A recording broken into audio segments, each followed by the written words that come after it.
Apakah tapi bisa menjual edukasi tanpa mimpi? Menurut gua menjual edukasi plus motivasi bisa. Oke. Tapi menjual edukasi plus mimpi bisa, tapi tanggung jawab etikanya lebih berat. Itu kan kalau Anda mikirin etika. Kan lu nanya gua. Lu kan panggil gua Theo ya, gua jawab sebagai Theo dong. Kalau panggil gue yang lain, gue jawab yang lain. Panggil gue Theo ya, gue jawab based on Theo. Ya, apa yang membuat lu merasa punya tanggung jawab itu? Tapi apakah siklus itu bisa berubah? Maksudnya apakah, sorry gue gak mengatakan keluarga lu ya, tapi maksudnya the more you are getting successful, biasanya. Oh, gue ngerti maksud lo. Ya, biasanya. Lu jadi inceran lah, spotlight lah. Iya betul, bukan hanya ibu lu mungkin paling enggak nih. Pasti. Tahun lalu gue kena makan juga sama saudara mak gue. Nah itu maksudnya. Theo dari kapan pernah ketipu? Sekali. Sama siapa? Keluarga. Iya, karena gue nikah gak ada bokap, dia wali gue. Yang bisa nipu kita kan orang yang dekat sama kita. Iya, nah lu nonton nih kalau bisa nih, biar lu cepet gantiin duit gue. Nah apa ya gitu, apakah siklus itu bisa di stop? Nah oke. Sekarang kita ngomong ke realistik. Tahu lu mau kemana? Gak gue kasih. Yang kasih tuh. Gak gue kasih lu. Anak muda jalan-jalan ke Korea, ke Eropa. Beli tas Hermes misalnya gitu ya. Jam tangan apalah gitu.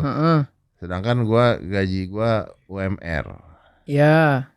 Kalau orang yang tidak sehat dulu, pola pikirnya, apa yang dipikirkan? Pertama, pasti nyalain faktor eksternal. Eksternal? Iya. Oke. Karena orang yang belum sehat, gak kenal diri, pasti gak mungkin bisa nyalain diri sendiri. Jadi apa yang disalahin? Mungkin family? Saya lahir di keluarga misal, gua kerja gaji UMR aja, masih dimintain duit tiap bulan. Mau sepintar apapun, kapan gue nyampe Eropa? Sekarang om punya 100M misalnya. Gue punya 10 juta kan. Lu ngomong deh om ke gue, all in. Terus gue balikin, lu mau gak all in? 100M lu. Kenapa gak mau? Kan sama-sama 100% punya gue dan 100% punya lu. Orang semakin jauh gapnya, akan semakin merasa itu possible. Nah ini menarik nih, ini harus didengarkan. Ya ini gue belum pernah dengar yang ini, harus didengerin. Coba. Memang kondisi orang itu berat sekali. Gue juga ngerti, nyokap gue mau bunuh diri 3 kali. Terakhir minum Baygon pas gue lahir. Yet anaknya masih bisa gini nih duduk di podcast ini gitu. 5, 4, 3, 2, 1 and close the door. Theo, ya. Aduh. Kita kayaknya jadi tadi di bawah kita ngobrol sejam kita ya. Panjang ya? Iya kan? Iya. Sampai relax banget nih gue. Iya makanya. Di bawah udah ngobrol gibahin istri masing-masing. Sayang. Iya, Anda sayang. Iya, daripada ngomongin yang lain. Gue tuh tertarik ngundang lu bukan gara-gara Ryu. Gue kira. Bukan itu. Gue juga nggak mau ngebahas dia, nggak mau ngundang. Gue nggak ngundang juga. Karena ya udah masih anak kecil juga ya. Kalau mau bener mau salah, menurut gue bener salah ya orang tuanya lah. Gitu. Iya. Kan jadi panjang. No comment lah ya. No comment lah. Itu no comment lah. Bukan lawan gue lah kalau itu. Udahlah biarin aja lah. Tapi gue tuh tertarik ini. Jadi menurut gue buku lu tuh beda sama yang lain. Aduh, karena biasanya orang kan bilang bikin buku kan from zero to hero. Oh iya. Kan 1 miliar pertama. Jalan sukses tanpa kerja gitu kan. Iya. Tapi buku lu kan tulisannya from zero to survive. Iya. Artinya kan lu memberikan pesimistis kan Pak. Udah pernah dikatain durhaka dan sombong kok. Nih kalau mau gue nonton nih dikonfirmasi nih. Iya, gue enggak. Lu enggak kasih? Enggak. Soalnya apa ya? Harga yang harus dibayar tuh real. Gue gak bisa jadi Santa Claus di versi Theo yang itu. Jadi gue pilih prioritas gue dengan jelas. Ketika prioritas gue sudah gue pilih dengan jelas tentang orang itu, gue akan bertanggung jawab. Di luar itu, entar dulu. Lu mau katain gue apa, gue gak peduli. Gue harus nge-build ini. Dan puji Tuhannya diberikan kesempatan cash flow-nya. Akhirnya jauh lebih kenceng daripada yang harus dikeluarin. Itulah cara break cycle-nya. Baru lu bisa bantu gitu. Kalau gue ngambil dari ini adalah bahwa kuncinya cuma satu, jangan pernah putus harapan, jangan pernah putus asa. Kalau besok lu masih dibangunin, lu nggak dikasih kesempatan buat putus asa. Betul. Ya kan? Jadi tuh. Iya, lu masih bangun, lu mau putus asa dibangunin lu. Dibangunin, iya. Kecuali kalau dia setuju, yang di atas setuju gitu kan. Iya, nyokap gue 3 kali mencoba putus asa. Masih dibangunin juga. Masa mau putus asa lagi gitu kan. Iya. Makanya orang kan pernah bilang, lu cuman bakal cari duit terus sampai di titik kesehatan lu diambil. Abis itu lu cuman pengen sehat. Kan selalu kayak gitu omongannya. Iya. Adira itu yang ngomong tuh. Dia mengatakan sehat tuh gak penting sebelum sampai ada. Maka sehat jadi satu-satunya kepentingan. Dia bilang gitu. Iya, makanya kalau lu aware 4 tadi, lu bisa nyusun tuh. Iya. Bener-bener di depan muka gue ditampar. Iya. Kayak ibaratnya Tuhan bilang, banyak drama lu kemarin. Belum tahu hasilnya. Belum tahu. Eventnya 2 bulan lagi. Udah komplain lu. Udah nyerah. Bukan komplain ya, nyerah ya. Nyerah. Di situ gue kena tampar. Di situ gue kayak, anjir. Emang. Makanya sampai akhirnya gue bilang, kalau ada pertumbuhan itu bukan gue, tapi Tuhan yang kasih udah. Dari hari itu gue udah. Oke, that's a beautiful story. Justru komponen membuat orang menjadi seorang manusia adalah ketika dia sehat 4-4-nya tadi. 4 apa aja tadi? Pikiran, jiwa, spiritualitas, tubuh. Oke, pikiran, jiwa tuh definisinya gimana? Pikiran itu kita ngomongin masalah pola pikir yang sehat.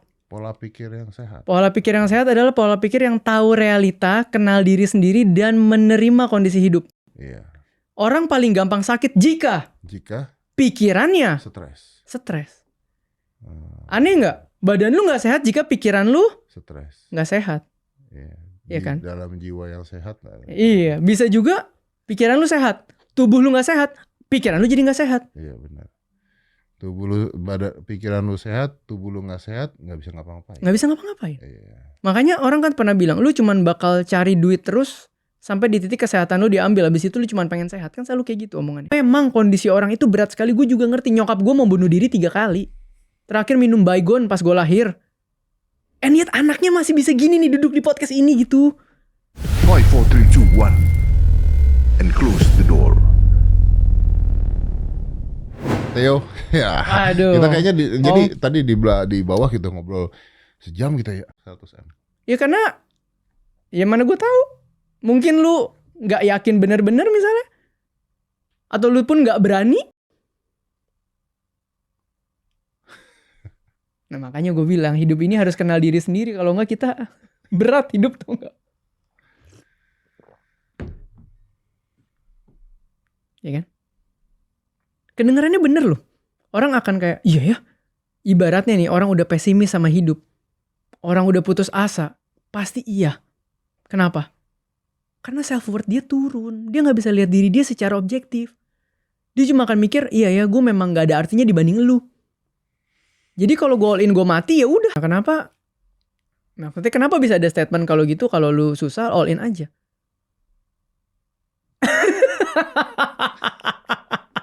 Kan sama-sama 100% loh yang kita punya loh. Kenapa jadi beda nih? Kenapa gue jadi less significant dibanding lu? Apakah tapi bisa menjual edukasi tanpa mimpi? Menurut gue menjual edukasi plus motivasi bisa. Oke. Tapi menjual edukasi plus mimpi bisa, tapi tanggung jawab etikanya lebih berat. Itu kan kalau Anda mikirin etika. Kan lu nanya gue. Lu kan panggil gue Theo ya, gue jawab sebagai Theo dong. Kalau panggil gue yang lain, gue jawab yang lain. Panggil gue Theo ya, gue jawab based on Theo. Apa yang membuat lu merasa punya tanggung jawab itu? Bukankah lu sebagai seorang... Gue kasih lu use case ya. Kenapa gue bilang sosial media ini sangat gila? Dan ini mungkin konteks sedikit ya Om. Gue tuh mulai ngonten dari doa. Hah? Iya.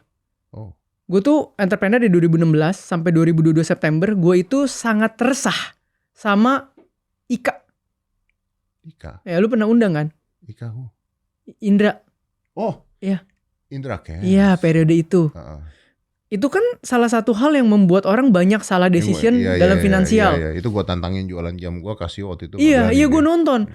Nah dari situ gue doa sama Tuhan. Gue bilang, Tuhan kalau mau pakai gue di sosial media, gue mau share as it is. Yang real aja bodo amat. sama apapun. Gue cuma mau jadi impact, titik. Udah, gue doa gitu doang. Gue mulai ngonten, dikasih jalan. Oke, begitu ya. Jalan tuh. Sampai bulan lalu, gue shock. Kenapa? Gue lagi selesai ngopi nih. Saya ngopi, jalan keluar. Ada orang lari nyamperin gue, tangannya getar. Koteo gitu. Kenapa getar?